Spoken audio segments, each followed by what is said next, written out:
Good morning, my Hebrews and Shalomi homies. It's Bear of Bear Independent. You guys know that because you actually want to be here. These videos are not often found by chance. They're found more or less intentionally, and I'm thankful for what the Father has done to build this channel and bring this to y'all. To that end, sorry, get some sleep in my eyeball. To that end, I really don't know what YouTube is going to do to me. They don't love me right now, and I don't love them right now. And lots of other channels that YouTube has fallen out of love with have been so badly diminished in the algorithm that the people who run those channels have stopped. Certain other channels, whom I know and have spoken with, have just disappeared from the YouTube platform. They're there on a Tuesday, gone on a Wednesday. The whole channel, all the content, nothing left. So I say that because there may come a day, and it may be a week, a year, or 10 years from now. I don't know. It's not my timing, but it's the Father's timing. But there may come a day when this doesn't happen here. I don't know where it will happen if it doesn't happen here. I do know this. If you get on our mailing list at bearindependent.com, and we don't spam people with emails about mailing lists. The only thing that I do email about is missions currently. But get on our mailing list at bearindependent.com, and then you might consider Patreon. It is $1 a month, and I'm not asking for your $1 a month. This is not a sales pitch. This is the Father's word. I'm just telling you that I am there, and I spend a considerable amount of time there, especially compared to the time and effort that I put into YouTube, because YouTube hates my guts. So I just wanted to say that if we all wake up one day and our primary means of communication, YouTube, is gone, our alternate means of communication is Patreon, our contingency is bearindependent.com, and our emergency, I don't know yet. We'll figure it out. So just letting you guys know, and I hope that that's not prophetic. However, Leviticus 24. Good morning, everybody. I need more coffee. I've literally had 2 sips of this morning. Oh, and I know, and there's somebody who's like, you slurp too much. And I'm like, I'm going to make a video of me just slurping and send it to you in an email. 25 minutes of just for you. Oh, bless you, Father. Coffee's incredible. Leviticus 24 deals with the profaning of the name of Yahweh and the ramifications for doing so. And Leviticus 25 deals with the Shemitah and the Jubilee, which we will look at, I would say in depth, but we're gonna read through it, and I will explain the meaning and the context to the best of my ability. Also, I'm really encouraged by the amount of feedback we got as far as interest goes on the biblical feasts, Leviticus 23. So please know that I very recently secured a studio, or I secured an office that will become a studio for video, more or less for podcasting and for business things as well. And as soon as I get some internet into that place, I will be happy to delve deeper into each of the feasts and their meaning. So we'll do that. Leviticus 24. Let's get started. And Yahweh spoke spoke to Moshe, saying, Command the children of Israel that they bring to you clear oil of pressed olives for the light, to make the lamps burn continually. Make sure we've got olive oil for the menorahs, the candle stands, the lamps. Outside the veil of the witness in the tent of appointment, Aaron is to arrange it from evening until morning before Yahweh continually, a law forever throughout your generations. Okay. This is the lampstand that is outside of the Holy of Holies, but inside the tent of appointment, as addressed in the second half of Exodus, that is nothing more than very specific instruction about what goes where and what it's made out of. But, you know, and all the poles were of acacia wood, and they were all covered in clean gold, and all the sockets were of silver, and the goat hair thing was 12 things long, with the thing and the other thing repeatedly. Okay, so this here is that lampstand, that menorah, that candelabra that he's referring to. Also, and I got this question many a time on the Levitical feast video we did last week. Okay, well, if we don't have a temple, we don't have a high priest, how do we do this stuff?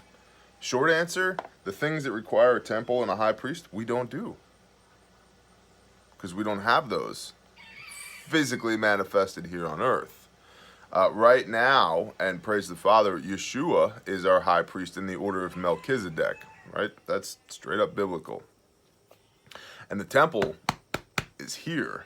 Now, I believe when the Millennial Kingdom becomes a thing, like that's kind of the next, well, not the next chapter, but the last chapter in our story of man and creator. I think when that becomes a thing, we're going to have a temple again, and Yeshua is going to be a high priest, and we'll be doing these things, and it would be good for us to have some practice, some knowledge about these things. So right here, where it says, Aaron is to arrange it from evening until morning before Yahweh continually, a law forever throughout your generations. Well, Aaron was a Levitical priesthood. We don't have a Levitical priesthood anymore. So that law for all your generations, when we have a priest in the temple again, okay. Right now we don't have a priest in the temple. So I can't keep that law. Now that raises a very interesting question of, is that sin? It's transgression of the law, so technically it is. To which many a person would scream, legalism! And I would be apt to agree. However, sin is sin. So, thank you, Yeshua, that even though we can't do these things, we're not subject to the penalty of death because of these sins. So that's kind of the relationship there. As I understand it, I don't believe the Father holds us accountable for the things that we can't actually do. But even if he did, we have Yeshua. And these things that we can't actually do because we don't have the components, I feel we will again. So, okay. He is to arrange the lamps on the clean gold lampstand before Yahweh continually. And you shall take fine flour and bake 12 cakes with it, 2/10 of an ephah in each cake. And you shall set them in 2 rows, 6 in a row, on the clean table before Yahweh.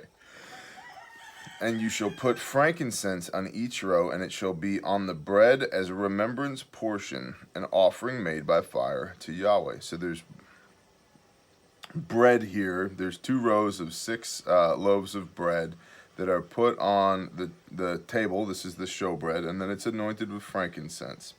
On every Sabbath, he, Aaron, is to arrange it before Yahweh continually, from the children of Israel, an everlasting covenant. And it shall be for Aaron and his sons, and they shall eat it in the set-apart place, because it is most set apart to him from the offerings of Yahweh made by fire, an everlasting law. Okay, we still an everlasting law. I don't have an Aaron. I don't have this table, the clean table before Yahweh. I don't have these things. And the son of an Israeli woman, I believe that's the first time we see that term in this Bible. And the son of an Israeli woman whose father was a Mitzrayim man, an Egyptian. So this person who had an Egyptian dad and an Israeli mom went out amongst the children of Israel. And the son, the Israeli woman's son, and a man of Israel strove in the camp. So this guy, this son, who's half and half, and then a full-blood Israelite are going back and forth, arguing. They strove in the camp. And the Israeli woman's son blasphemed the name, capital N name, and cursed. So they brought him to Moshe.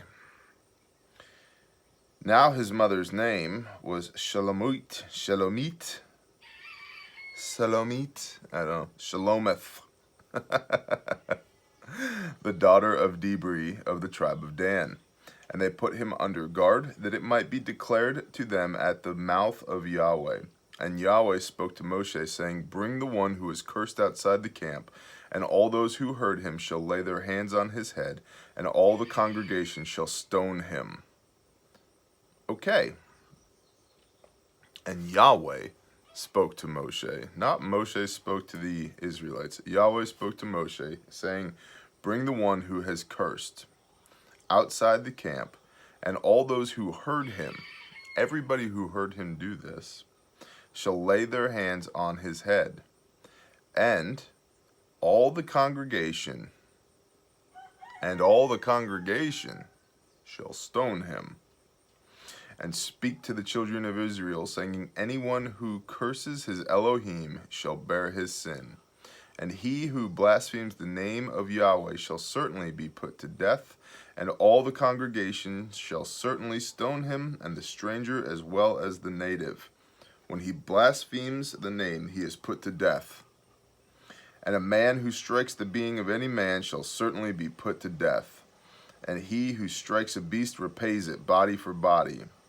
And when a man inflicts a blemish upon his neighbor, he has also done as he has done, so it is done to him. And when a man inflicts a blemish upon his neighbor, as he has done, so it is done to him. Do unto others as you would have them do to you. The golden rule, right?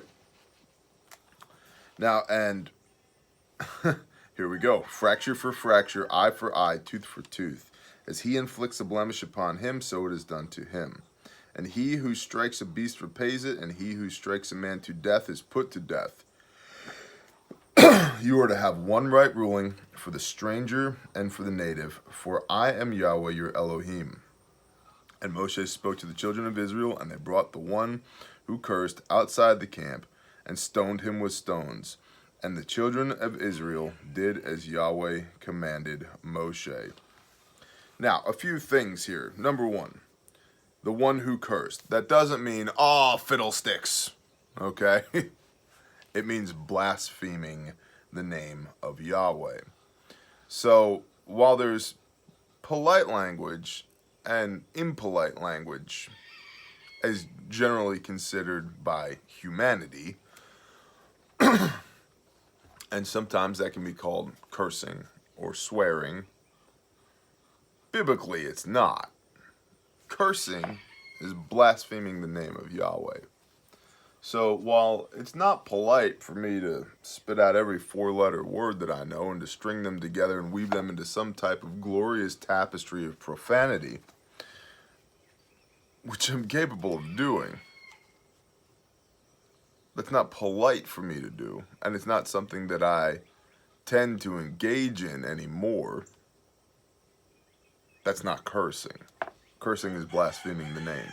So if somebody says, you shouldn't curse, it says so in the Bible, you should say, yeah, I'm not blaspheming the name of Yahweh. So you should read your Bible, sir or madam. That's how I would respond to that. So there's that. And then we also have this block of instruction directly from the Father. And Yahweh spoke to Moshe saying, command the children of Israel, right? we have this block of instruction that some would say is counterintuitive to the turn the other cheek, brother, which Messiah tells us in the book of Matthew, right? Hey, listen, if somebody strikes you, turn your other cheek as well. Strike you on the left cheek, turn your right cheek. We've talked about that. That was a common insult of the day to, like this. Not that, okay? What Yeshua is saying is, if somebody kind of gives you one of these, and this is within the context of meekness that Yeshua talks about, which I think almost everybody has gotten wrong, because almost everybody misunderstands Messiah or doesn't take the time to get to know him at all. In the context of meekness, Yeshua is saying, oh, you slapped this cheek? Here's the other one. Come at me, bro. Meekness is staying the hand that can utterly destroy you. That's meekness.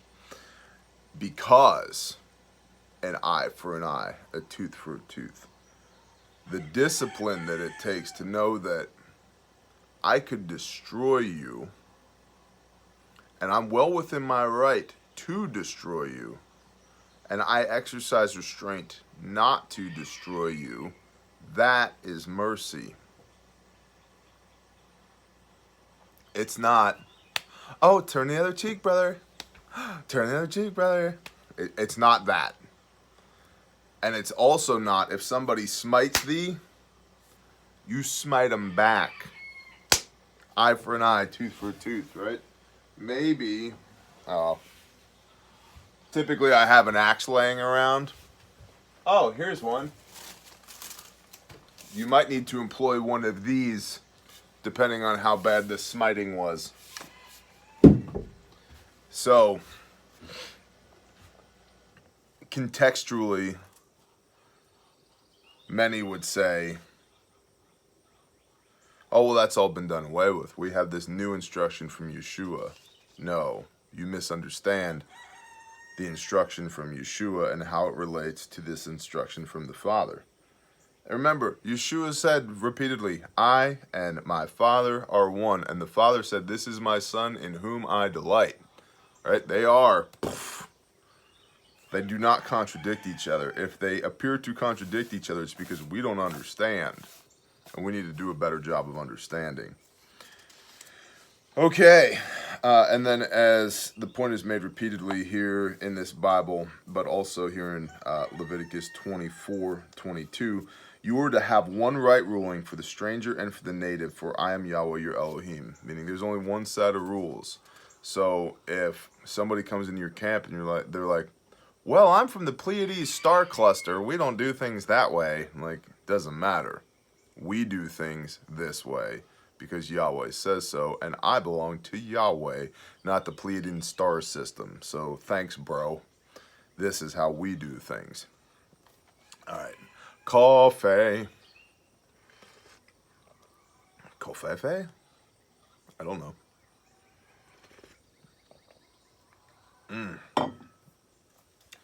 2:5, Levi 2:5.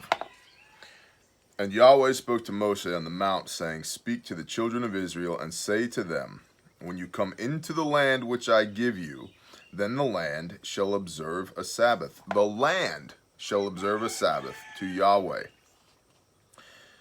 6 years, check this out. I love the phrase, when you come into the land which I give you, because this is the Father speaking to the Israelites about Canaan, about the promised land. However, it's also the Father speaking to the Israelites. For me, when I came into this land, man, I knew I was here. Like, ton of bricks moment. People ask me all the time, they're like, how do you know when you found the right piece of property? Ton of bricks moment. When it feels like the Father drops a ton of bricks on you, that's your place. And I've had people who didn't understand that, or looking at properties and getting frustrated. And then on the 12th property they looked at, ton of bricks moment. Okay, you're home. That's your place. So we will do this here. Pastor Joe from Shofar Mountain is doing this right now. Speak to the children of Israel and say to them, when you come into the land which I give you, then the land shall observe a Sabbath to Yahweh. 6 years you sow your field, and 6 years you prune your vineyard and gather in its fruit. But in the 7th year, the land is to have a Sabbath of rest, a Sabbath to Yahweh. Do not sow your field, and do not prune your vineyard.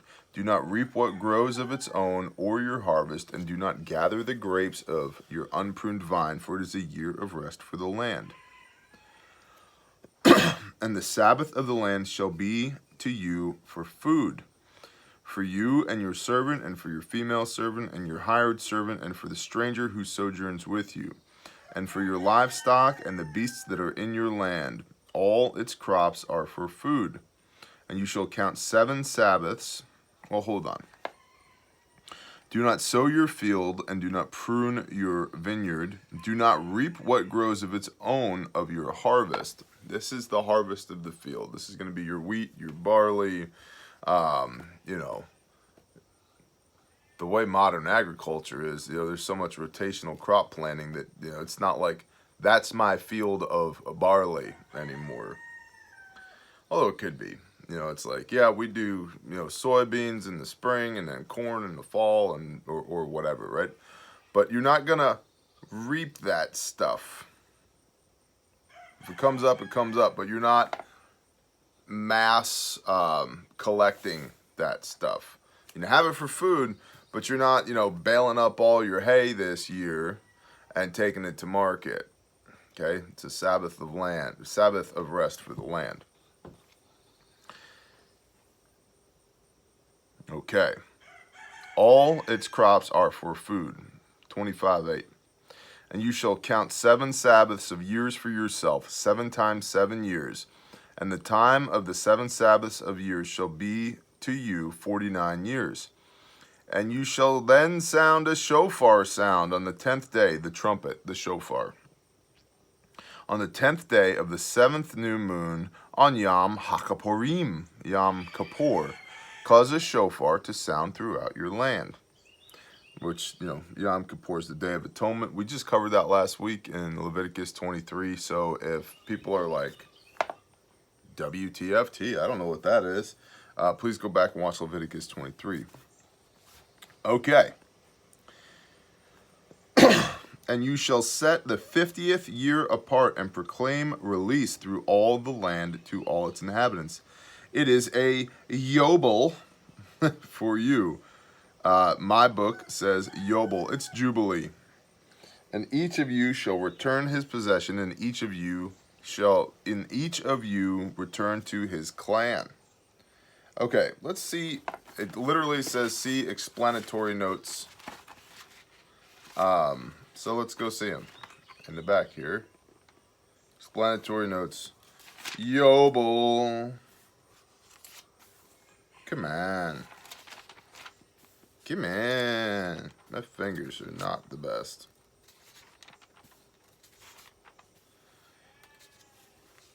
The primary meaning of the word appears to be that of a ram's horn.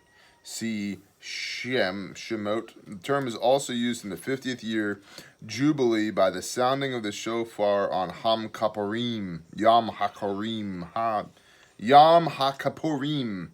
Kippur, the Day of Atonement. Okay. Shut up, chicken. Okay. The 50th year is a Yobel.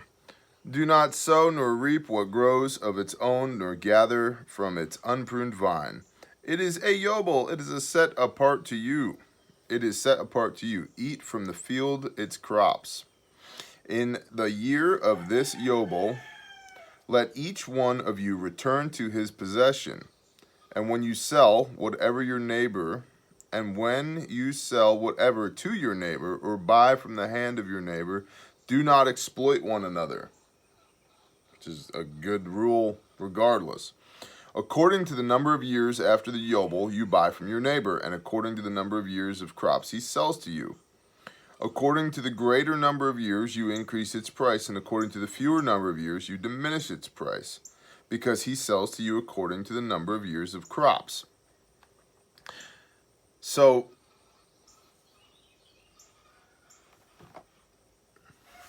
in an economy, as things start to spin up, things can get more and more and more expensive over time.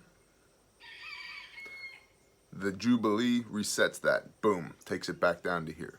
Okay? So if we started off and this was $1, okay? Well, in year 7,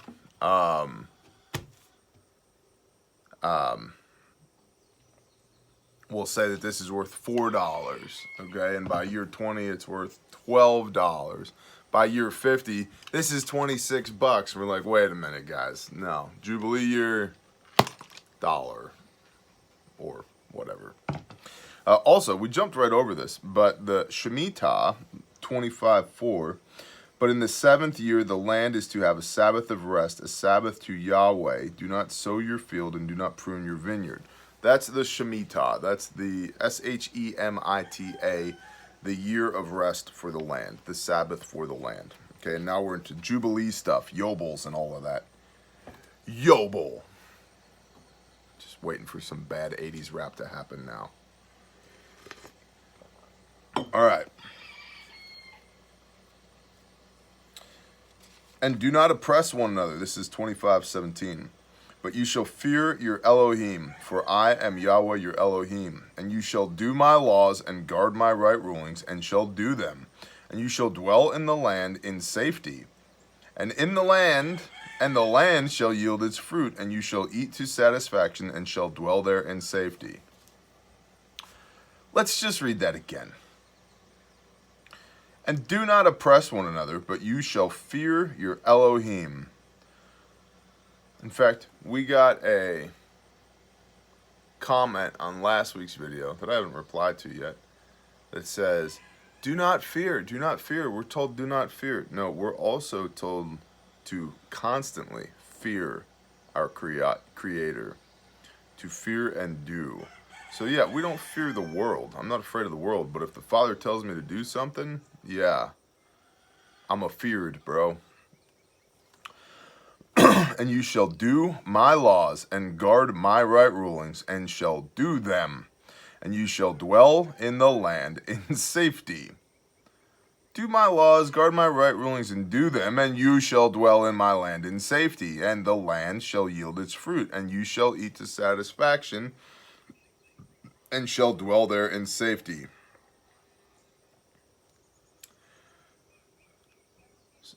So, do my laws, guard my right rulings, and do them.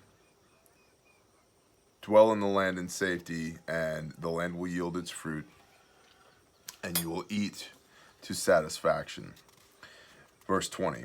And since you might say, what do we eat in the 7th year, since we do not sow nor gather in our crops? Therefore I have commanded my blessing on you in the 6th year, and it shall bring forth the crop for 3 years. And you shall sow in the 8th year, and eat of the old crop until the 9th year. Eat of the old crop until its crop comes in. And the land is not to be sold beyond reclaim, for the land is mine. For you are sojourners and settlers with me. And provide for a redemption for the land in all of your possession. When your brother becomes poor, has sold some of his possession, and his redeemer, a close relative, comes to redeem it, then he shall redeem what his brother sold. And when the man has no one to redeem it, but he himself becomes able to redeem it, then let him count the years since its sale, and return the remainder to the man to whom he sold it, that he shall return his possession. And if his hand has not found enough to give back to him, then what was sold shall remain in the hand of him who bought it until the year of the Jubilee. Basically, let's say I sell you this piece of land that I'm on right now, which would never happen, but let's just say that it does. Okay. At some point, I can redeem it. Say, hey, I need that land back. And remember nomadic tribal people who did not live in fixed structures, who were agricultural and who did a lot of shepherding. They moved around, okay? They moved around. So land was land. It might have a well on it. In fact, they would love it if it did. Or streams, or, you know, good grazing or whatever, but it was land. So, if I sell you this land on the year of Jubilee, I get it back. It's basically a lease. Everything works as a lease. A lease with a buyback option is what we're dealing with here. 29. And when a man sells a house in a walled city, then his right of redemption shall be at the end of the year after it is sold. His right of redemption lasts 1 year, meaning that in a city, if you sell a house, he has 1 year to buy it back. After that, it doesn't happen anymore. But the land out there, the land is basically a land lease up to 50 years. And if on year 25 I want it back, I can pay you the difference knowing that it's a 50-year land lease. Okay. So the house in the city, but if it is not redeemed within a complete year, then the house in a walled city shall be established beyond reclaim to the buyer of it throughout his generations.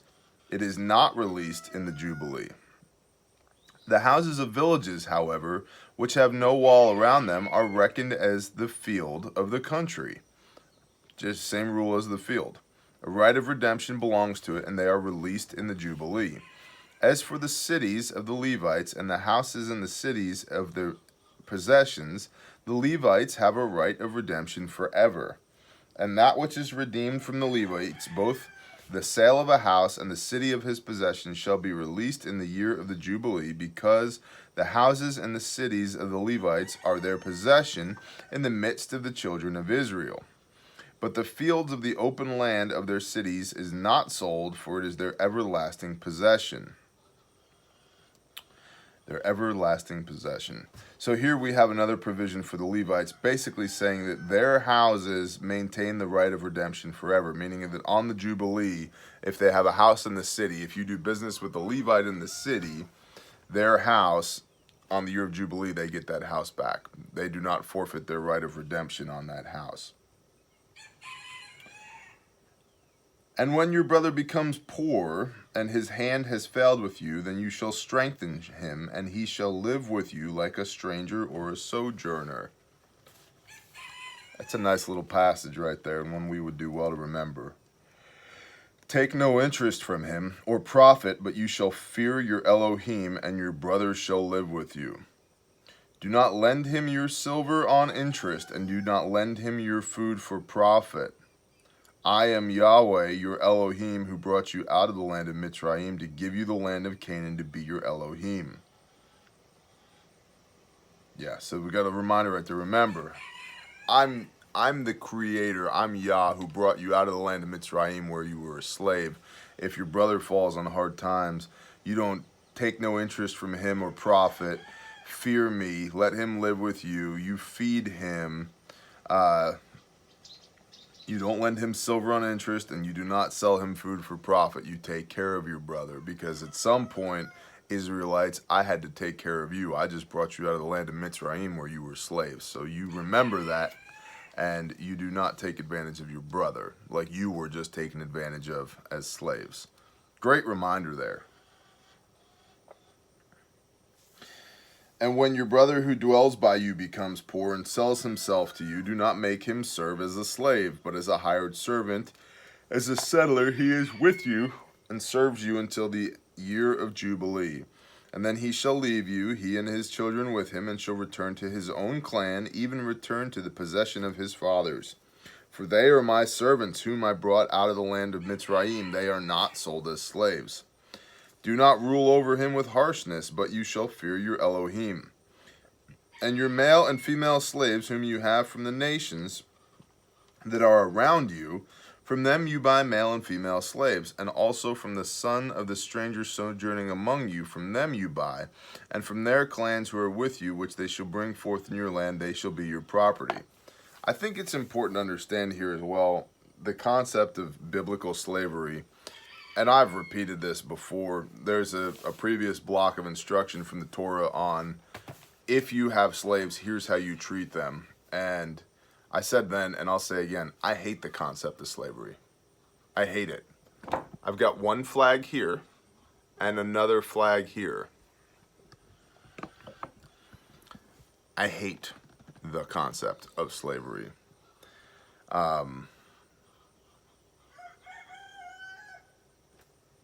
I will never be a slave. I am working diligently and actively to remove myself from the system of modern slavery and become independent of it, thus the name Bear Independent. However, we have instruction here that says if you're going to have slaves, you don't take slaves of your own people. And if you have slaves, you're not harsh to them. You don't beat them. You don't kill them. You don't take advantage of them. They have the same law that you have, right? There's one law. They get a Sabbath of rest. They have to be well fed. They blah, blah, blah, blah, blah. And so the Hebrew interpretation of what it means to have a slave is very different than the modern connotations that we have of the brutality of slavery that was experienced here in the United States and elsewhere in the world. And frankly, is still going on today. I still don't like it. But at least we have some guidelines around it. So, and you shall take them as an inheritance for your children after you to inherit them as possessions. They are your slaves for all time. But over your brothers, the children of Israel, you do not rule with harshness over another. Now remember, the land of Canaan that they're going into, the father's instruction is utterly destroy them. They are heathens. Remember, just a couple weeks ago, we had a block of instruction on do not give your children over to Molech.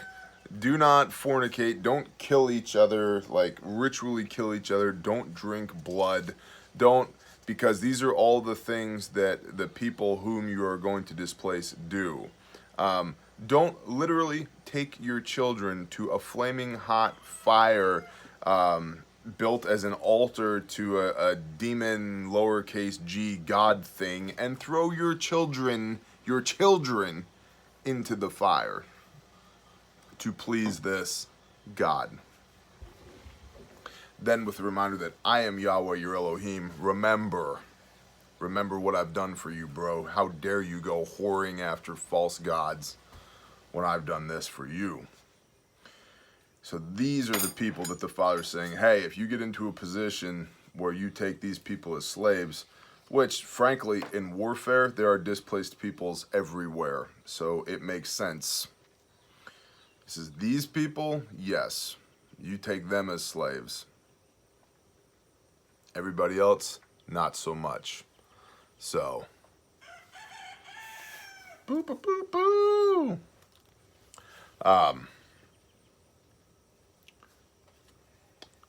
Bye, Daff.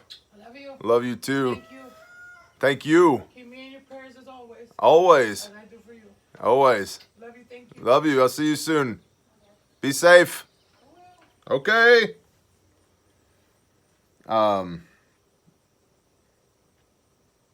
Okay. Have visitors here this weekend.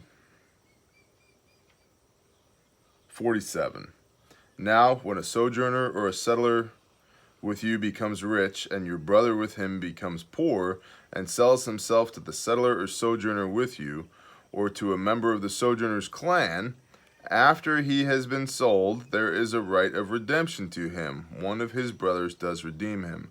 So if an Israelite gets sold to somebody else, there's a right of redemption on that Israelite. One of his brothers should go get him. Or his uncle's son does redeem him, or anyone who is a close relative to him in his clan does redeem him, or if he is able, then he shall redeem himself. and he shall reckon with him who bought him. The price of his release shall be according to the number of years from the year that he was sold to him until the year of the Jubilee, as the days of a hired servant it is with him.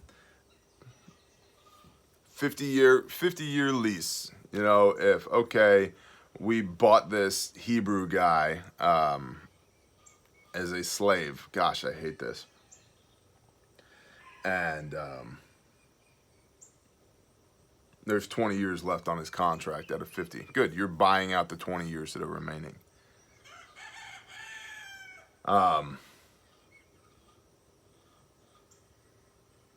You know what? The United States of America is currently trending towards a train wreck, but praise the Father that we have some kind of freedom here. And praise the Father that we have freedom from the ramifications for our sin through Yeshua Messiah, because I hate the concept of slavery. I hate it. I hate it. It makes me mad just thinking about it. And I hate the idea of being a slave. And I hate that human beings are so terrible to one another that we need rules around this. Okay. If there are yet many years, according to them, he repays the price of his redemption from the silver of his purchase. And if few years are left until the year of Jubilee, then he shall reckon with him, and according to his years he repays him the price of his redemption. He is with him a yearly hired servant, and he does not rule with harshness over him before your eyes. And if he is not redeemed in those years, then he shall be released in the year of Jubilee, he and his children with him. Because the children of Israel are servants to me, they are my servants whom I brought out of the land of Mitzrayim. I am Yahweh, your Elohim. So we have this instruction here, basically, that, hey, look, you don't belong to anybody but me, says Yahweh. So yeah, you'll be in the year of Jubilee, all is forgiven, everything goes back to the way that it was, everybody returns to their home, the lease is up. That's cool. I still hate the fact that there's instances where this was needed, and possibly that there will be instances again where this will be needed.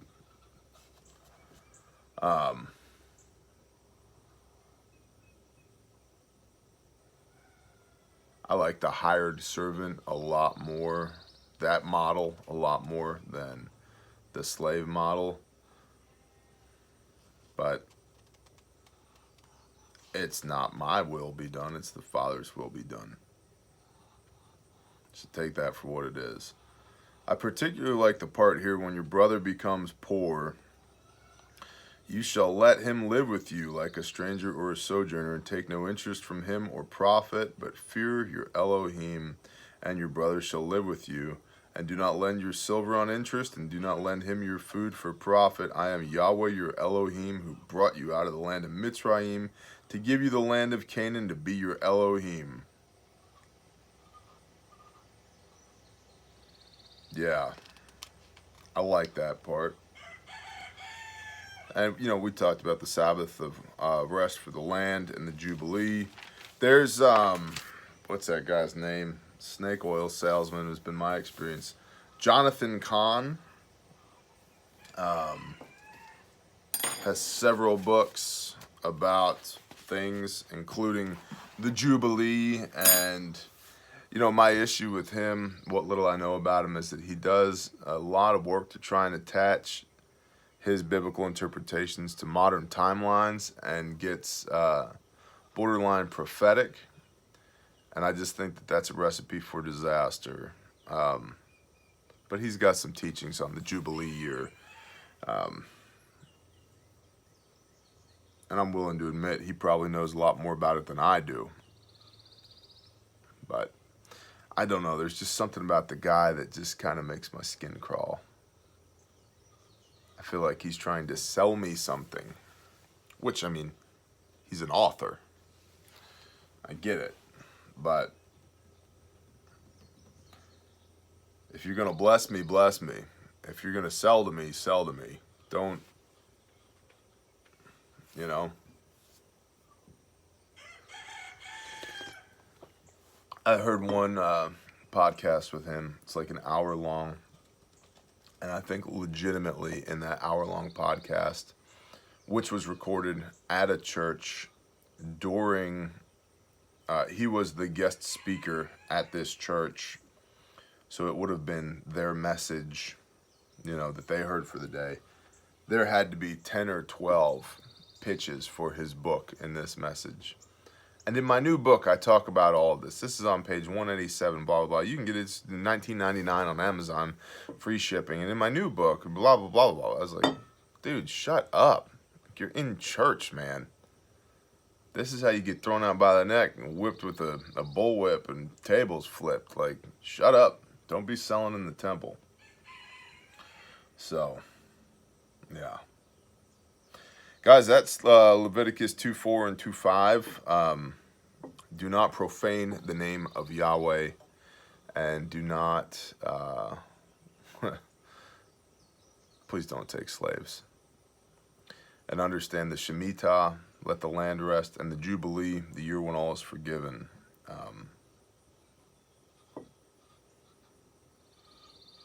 Interesting concepts. Bless you guys. Thank you for being here. Yeah, really appreciate you. If you found some joy in this video, you can do the like thing and the subscribe thing and the share thing. That helps us in the algorithm, although frankly the algorithm hates our guts. You know, that's another thing. I don't monetize these videos, yet YouTube still puts ads on these videos. I hate that. Because I don't want a dime of anybody's money for reading the Father's Word. I don't monetize them. I just have a check in my spirit about monetizing the reading of a Bible. YouTube still puts ads on it. We don't see any of that revenue, and I don't want it. I don't want to get paid to read the Bible with y'all.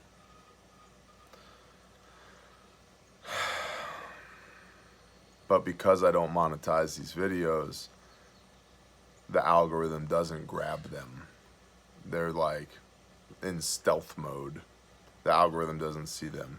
So when I see videos like this that get 1,000 views in a week, that really brings me joy, because that means that people are organically finding it, are organically seeking it out, are trying to get a hold of this information.